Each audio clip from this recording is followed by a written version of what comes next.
Hello good morning साथीहरू, welcome my new vlog. आज चाहिँ हामी नक्सलको लागि भारी एकदम ठिक पार्दैछौँ। मेरो चाहिँ भ्लग नयाँ भएको कारणले गर्दा खासै बोल्नु आउँदैन, र पनि कोसिस गरिरहेको छु। र हाम्रो नक्सलको यात्रा यसरी सुरु हुन्छ।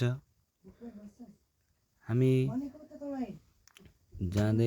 नक्सल जाँदैछौँ अर्ग्यानिक सब्जीहरू लिएर, र हामी जाने क्रममा एकदम वातावरण एकदम हरियो परिरहेको थियो, हल्का कुहिरो पनि रहेको थियो। र यसरी सुरु हुन्छ हाम्रो नक्सलको यात्रा।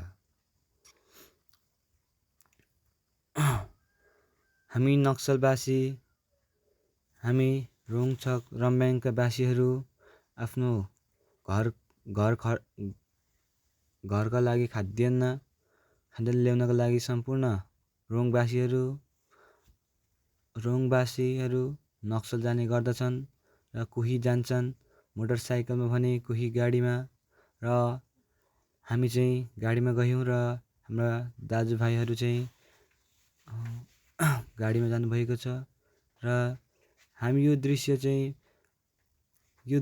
हाम्रो सडकपुर क्षेत्रको हो। र हामी जाने क्रममा त्यस दिन एकदम रमाइलो भएको थियो, र 6-7वटा बाइक मेरा काकाहरू र हामी 2वटा गाडी सँगसँगै गइरहेका थियौँ।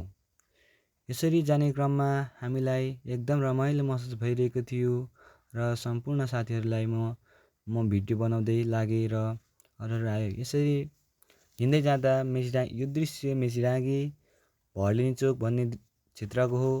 र हामी यसरी हुँदै अगाडि बढिरह्यौँ, र हाम्रा केही साथीहरू अगाडि गए र केही साथीहरू पछाडि नै हुनुहुन्थ्यो, र हामी पनि बिस्तारै अघि बढिरह्यौँ। अघि बढ्ने क्रममा एकदम शीतल महसुस भइरहेको थियो, पानी पर्न लागिरहेको थियो, हल्का फगी पनि लागिरहेको थियो। र हाम्रा केही साथीहरू अगाडि बढ्दै हुनुहुन्छ, केही साथी पछाडि हुनुहुन्छ, र हाम्रो यात्रा सुरु अगाडि बढिरह्यो। वरिपरिका वातावरण स्मरणीय थियो, र केही व्यक्तिहरू आफ्नो कार्यमा जुटिरहनु भएको थियो। यसरी हिँड्ने क्रममा हामी नक्सल प्रवेश गऱ्यौँ। नक्सलमा पुगिसकेपछि हामीले वरिपरि आफ्नै शैली र आफ्नै गतिमा हामी अगाडि बढ्यौँ। नक्सल एकदम ठुलो बजार हो, यसै कारणले गर्दा हामीले सब्जी नबिक्ने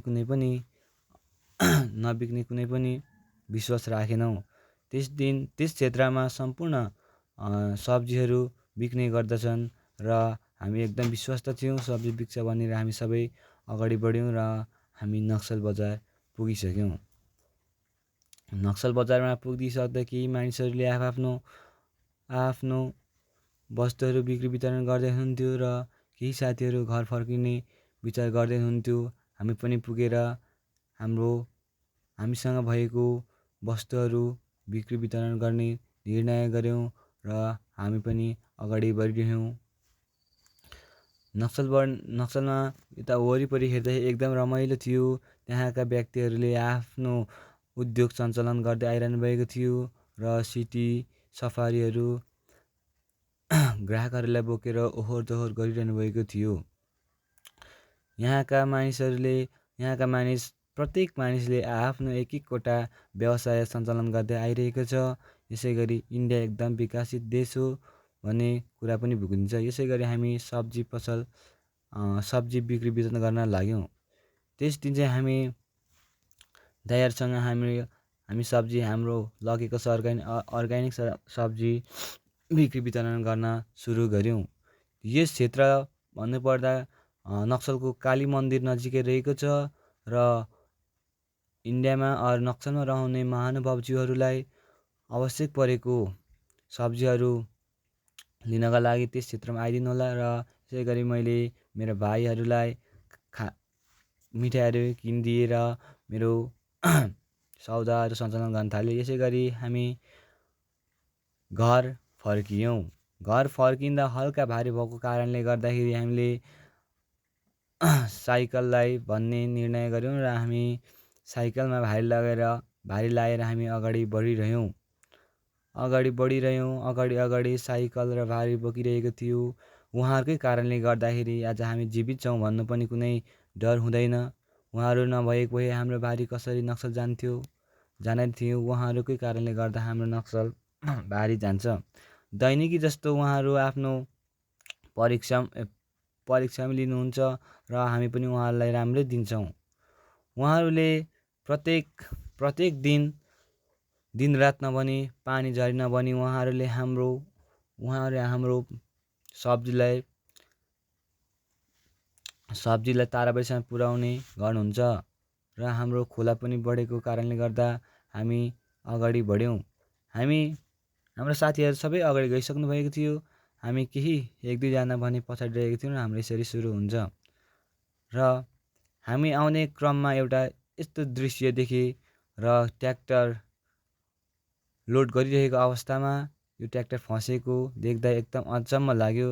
र यस्तो चाहिँ म पहिलोपटक देख्दैछु। हेर्नुहोस् ट्र्याक्टरको हालत यस्तो रहेको छ। यस्तो गर्दै गर्दा उनीहरूको एक दिन हुँदै र हामी नेपालतर्फ लाग्यौँ। नेपालतर्फ बाहुनागीका आन्टीहरूले मलाई केही कार्य गरे गर्दा उहाँहरूले मलाई आँप दिनुभयो र उहाँहरूसँग म एकछिन बात गरेँ।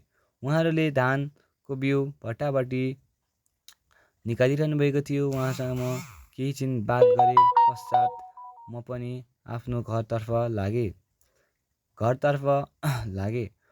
केही दाइहरू अगाडि गइसक्नु भएको थियो र उहाँहरूले मलाई आँप दिनुभयो र म आँप खाँदै अगाडि बढिरहेँ।